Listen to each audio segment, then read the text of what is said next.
mi padre me humilló. ¿Cuándo dejarás de ser un fracaso como tu hermana? Sonreí, ya la superé. De hecho, soy la dueña de la casa que presume y ella no lo sabe.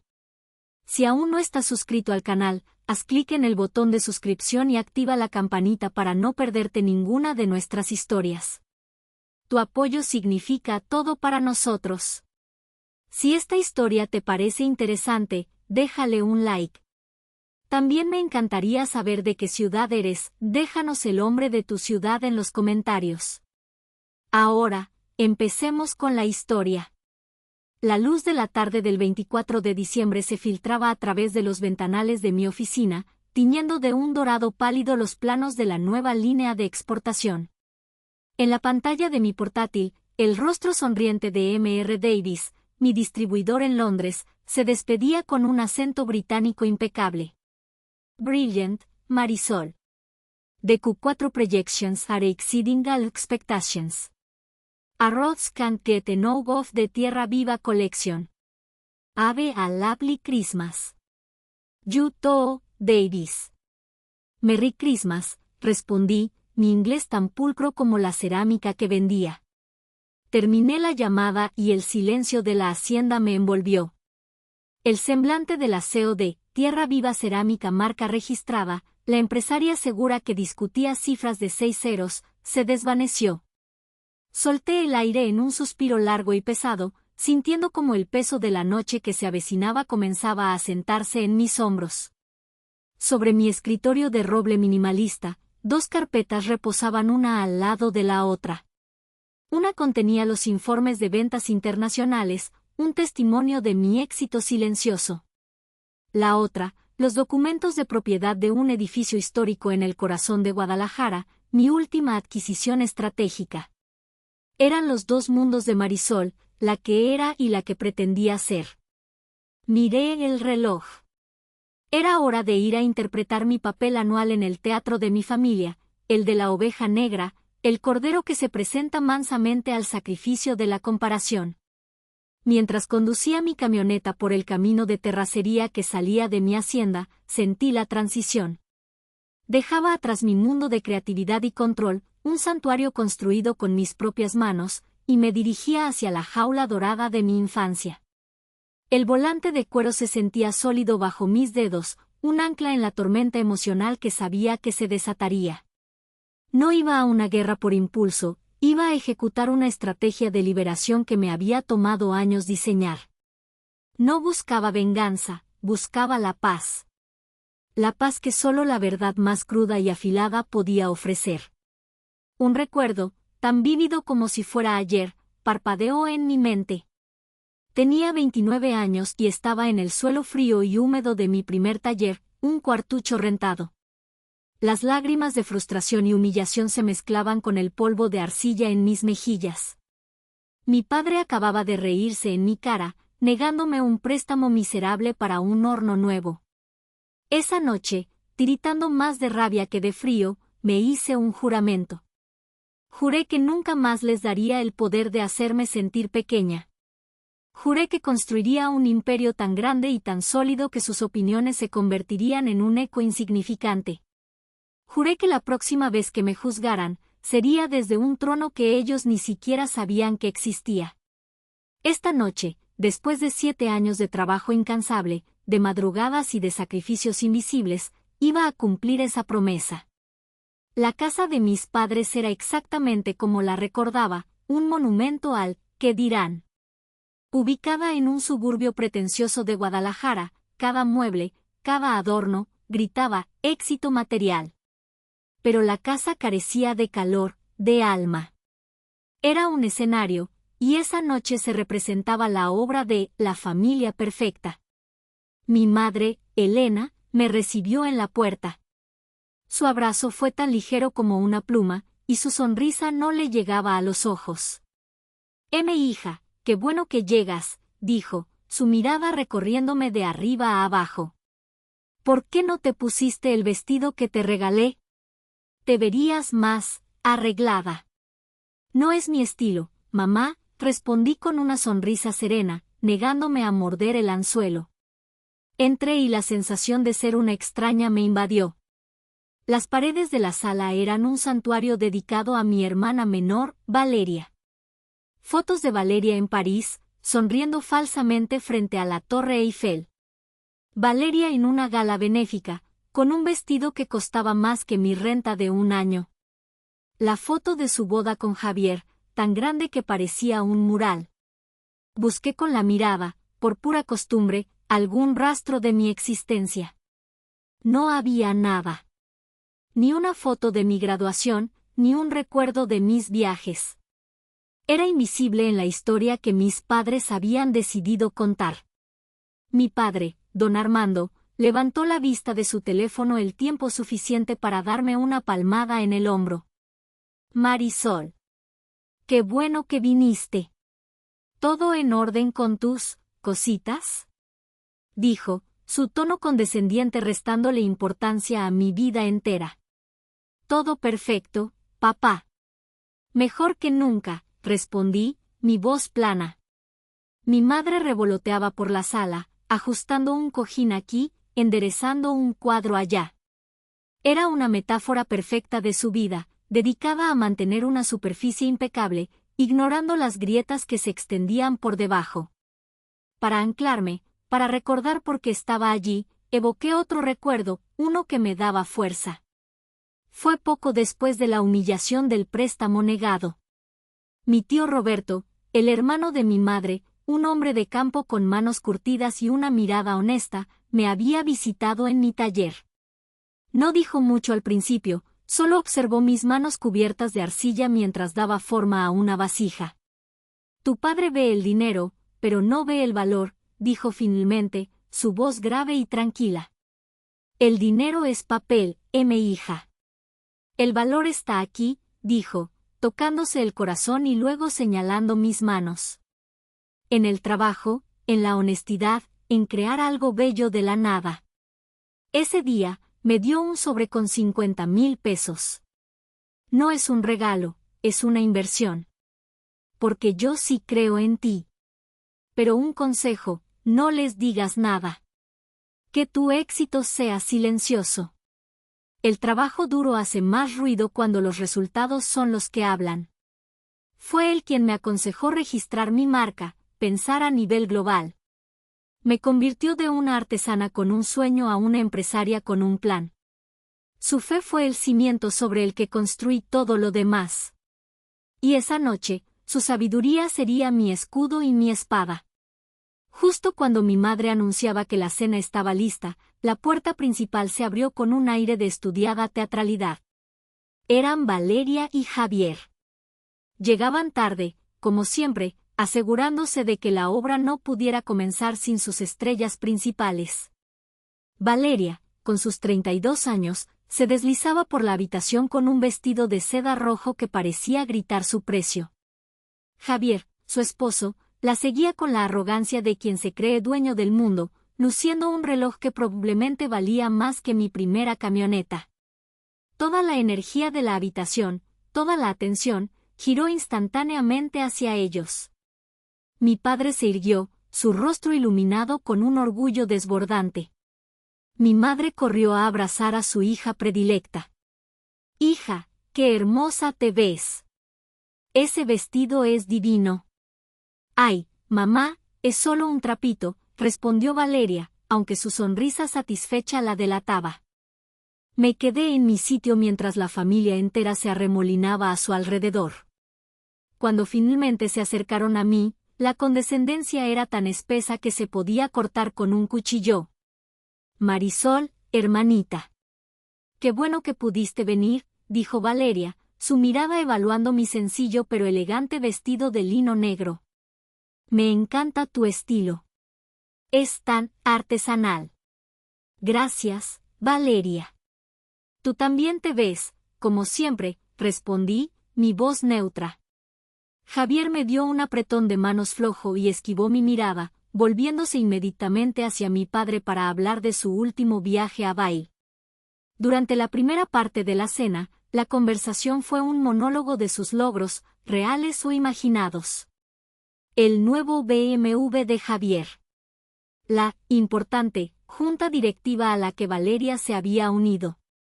Las fiestas exclusivas. Mi madre actuaba como la maestra de ceremonias de este circo.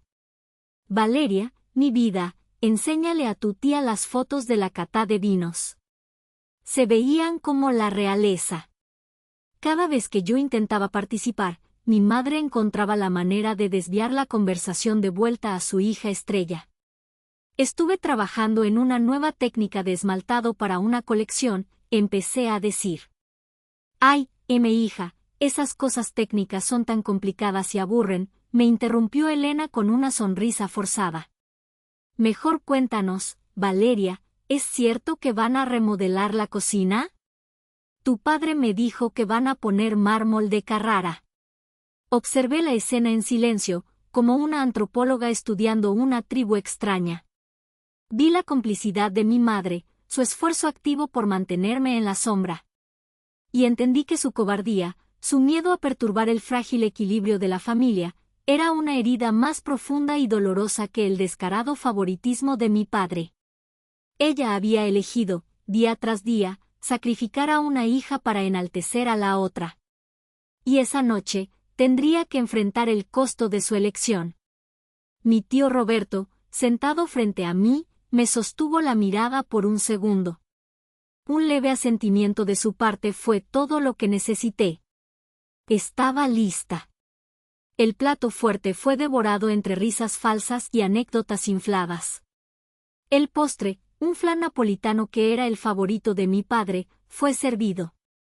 Y con él, llegó el momento que yo sabía que era inevitable. El clímax de la obra. Don Armando, con las mejillas sonrojadas por el vino caro, se puso de pie. Golpeó suavemente su copa con un tenedor, un gesto que conocía demasiado bien.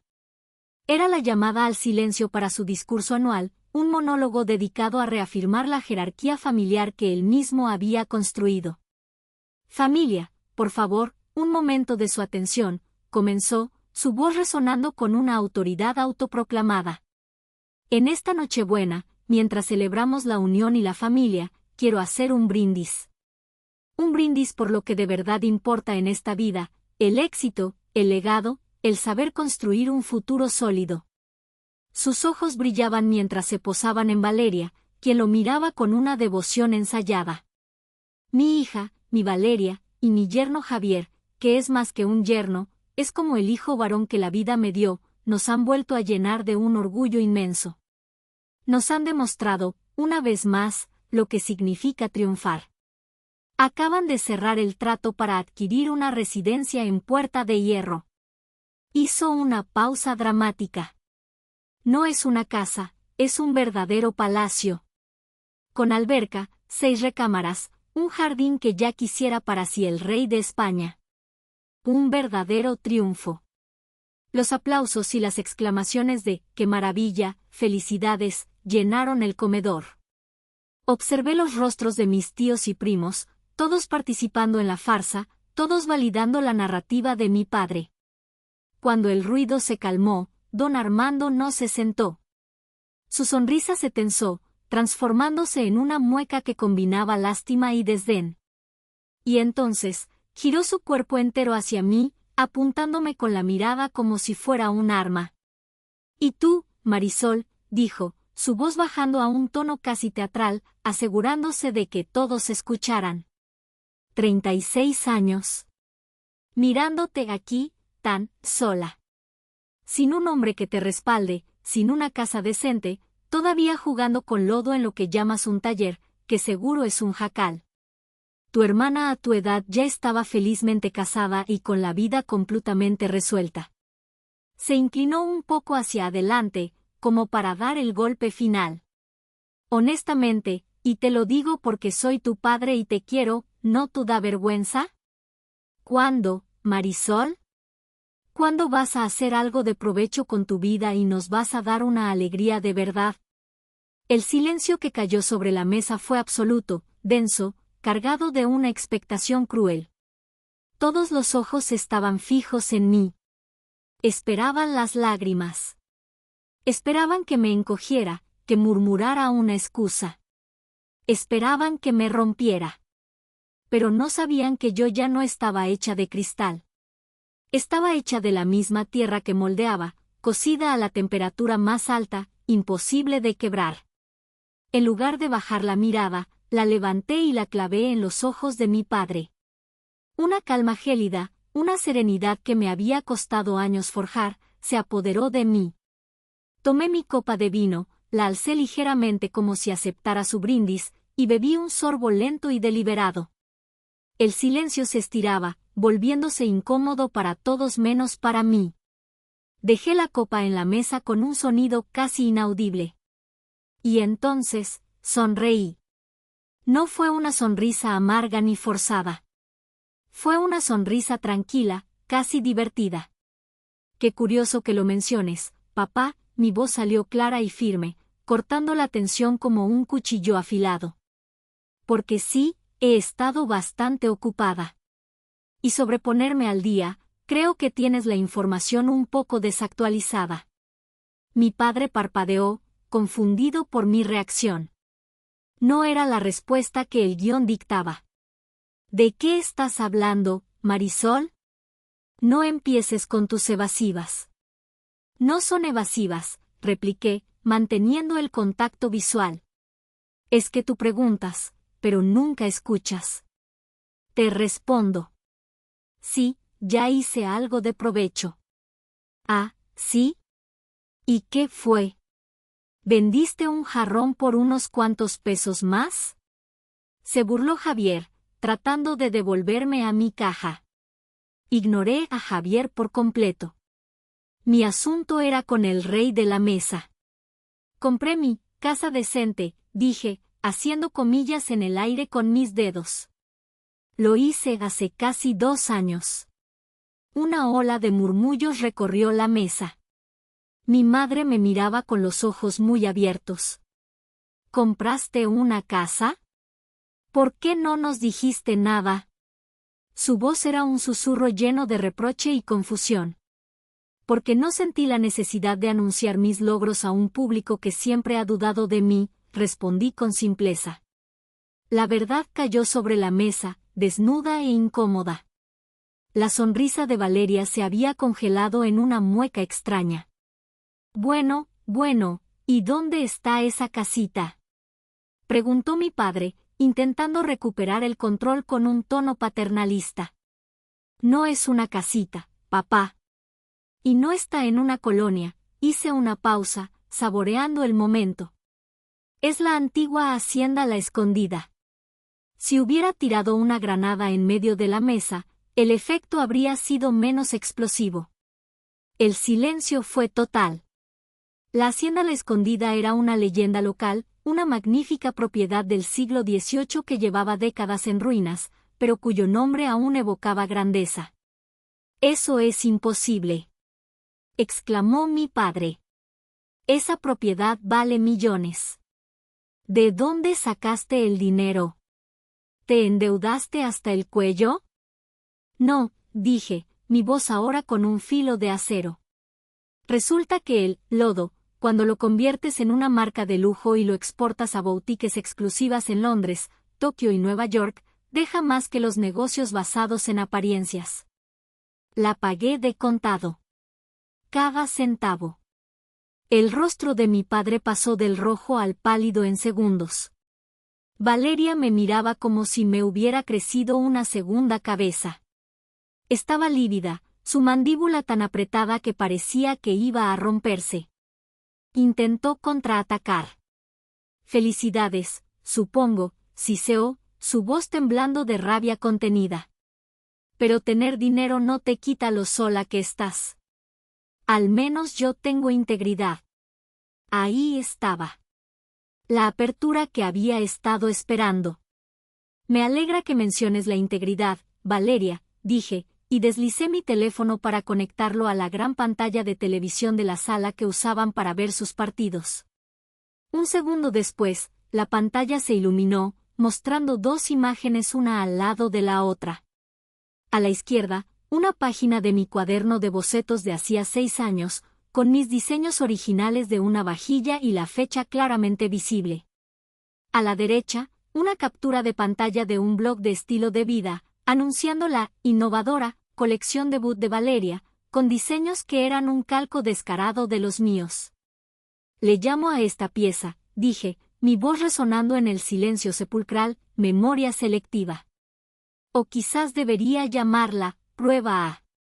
La imagen en la pantalla colgaba en el aire, una acusación irrefutable. El rostro de Valeria se descompuso, pasando por la sorpresa, la negación y finalmente, el pánico puro. Abrió la boca para hablar, pero ningún sonido salió.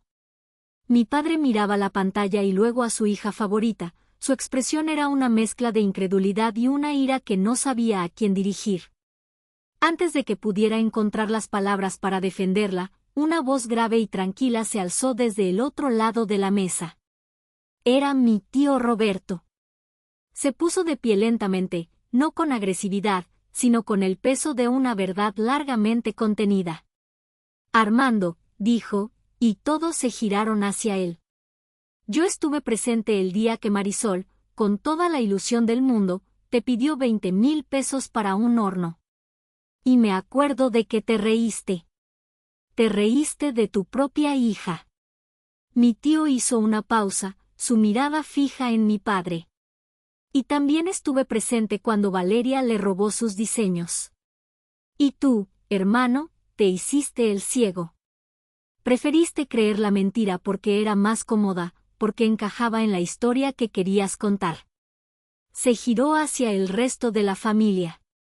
Nosotros nos criamos en el campo, Armando. Con la idea de que la palabra de un hombre y el sudor de su frente lo son todo. El valor de una persona está en su trabajo, no en lo que presume. ¿En qué momento se te olvidó eso? La intervención de mi tío fue un golpe maestro. No solo me defendió, confrontó a mi padre en un nivel fundamental, cuestionando su identidad y sus valores. Don Armando se quedó sin palabras, visiblemente sacudido. Aproveché ese momento para girarme hacia mi madre. Ella estaba llorando en silencio, secándose las lágrimas con su servilleta de lino. Mi voz, cuando le hablé, no fue de ira, sino de una tristeza profunda. ¿Y tú, mamá? Ella levantó la vista, sus ojos suplicantes. Tú lo sabías todo. El día que Valeria presentó esos diseños como suyos, vi en tu mirada que lo sabías.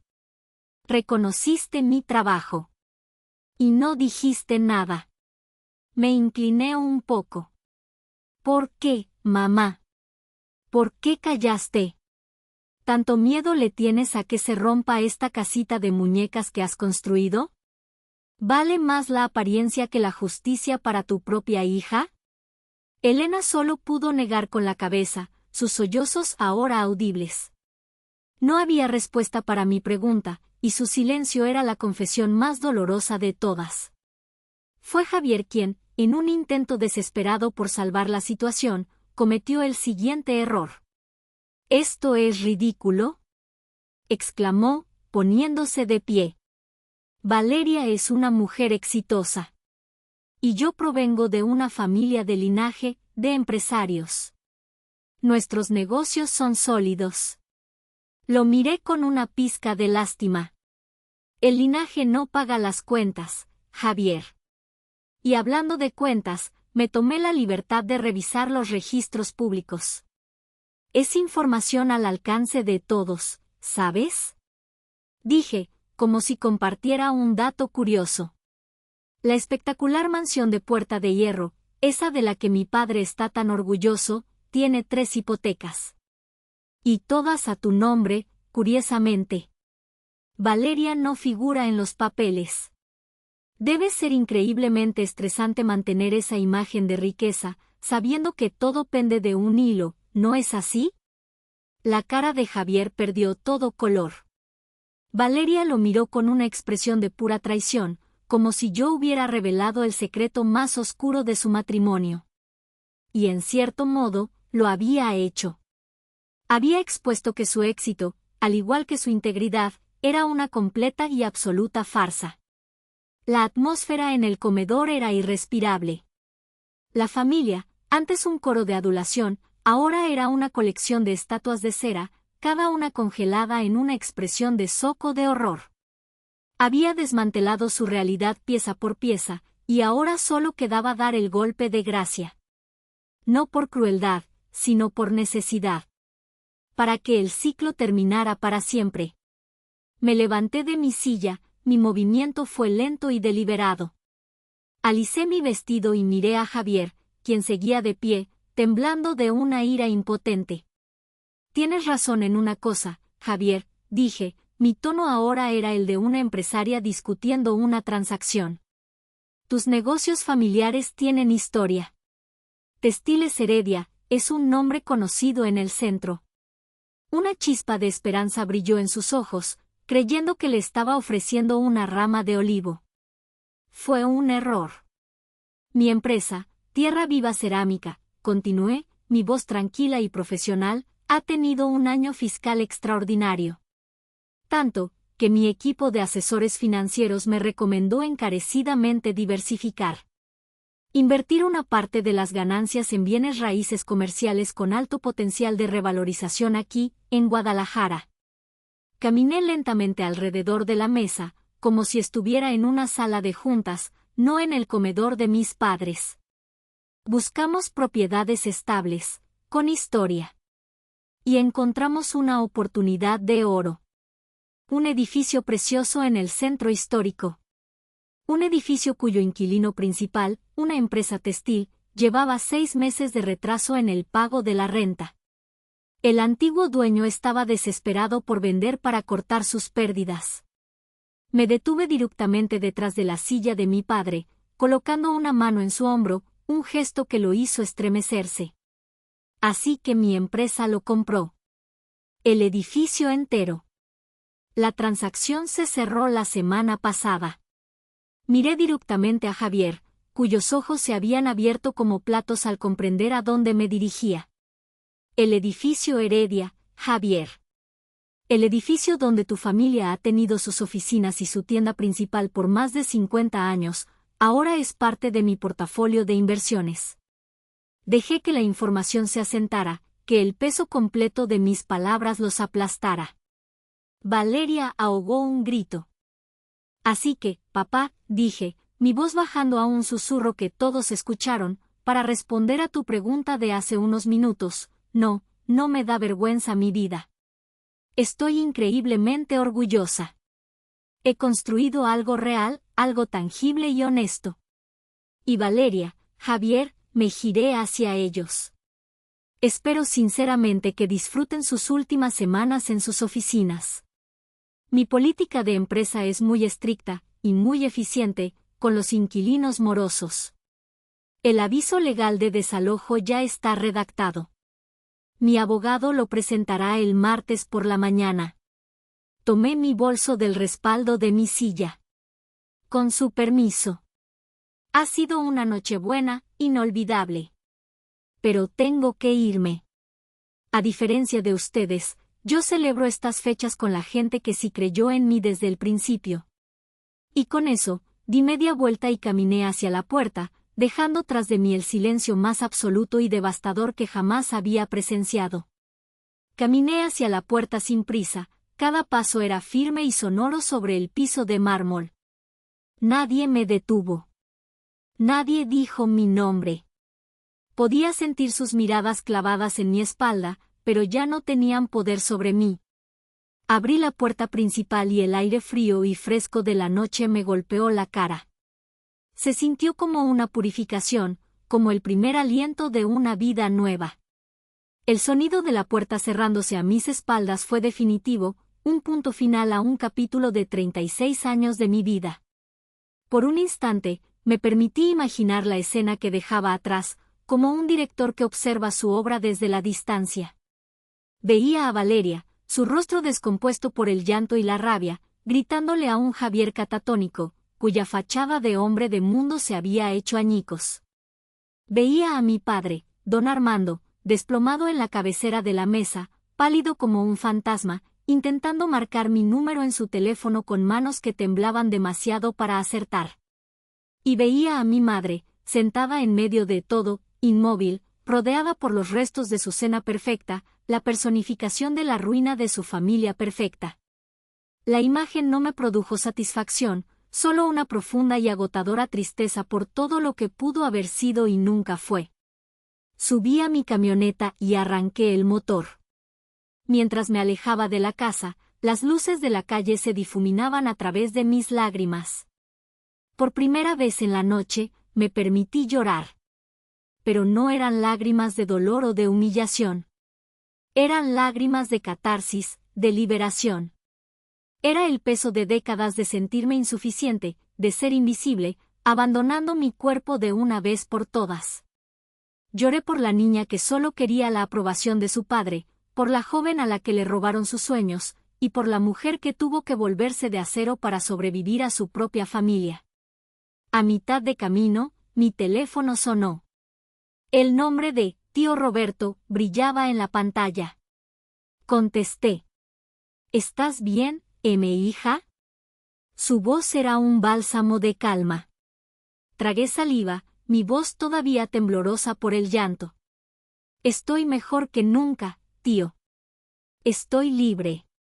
Gracias. Por todo. Pude sentir su sonrisa a través del teléfono. No tienes nada que agradecer, campeona. El mérito es todo tuyo. Feliz Navidad, Marisol. Feliz Navidad, tío. Colgué la llamada y una paz inmensa, una que no había sentido nunca, me llenó por completo. El llanto cesó. El camino por delante estaba oscuro, pero por primera vez en mi vida no tenía miedo. Conducía hacia mi hogar. La mañana del 25 de diciembre me encontró en el amplio porche de mi hacienda, con una taza de café de olla humeante entre las manos. El sol despuntaba sobre los campos de agave que rodeaban mi propiedad, pintando el cielo de tonos rosados y naranjas. El aire olía a tierra mojada y a promesas. Observé cómo los primeros de mis empleados comenzaban a llegar. No eran solo trabajadores, eran una comunidad. Maestros artesanos de pueblos cercanos, mujeres jóvenes a las que estaba capacitando, gente a la que pagaba salarios justos y trataba con la dignidad que su arte merecía. Sus risas y saludos matutinos eran la verdadera música de mi hogar. Poco después, la camioneta de mi tío Roberto apareció en el camino, seguida por las de mis primos. Llegaban con sus familias, cargados de comida y regalos, listos para celebrar la Navidad. Mi tío me abrazó con fuerza, un abrazo que no necesitaba palabras. Había risas genuinas, calidez, un respeto mutuo que no se basaba en el dinero ni en las apariencias.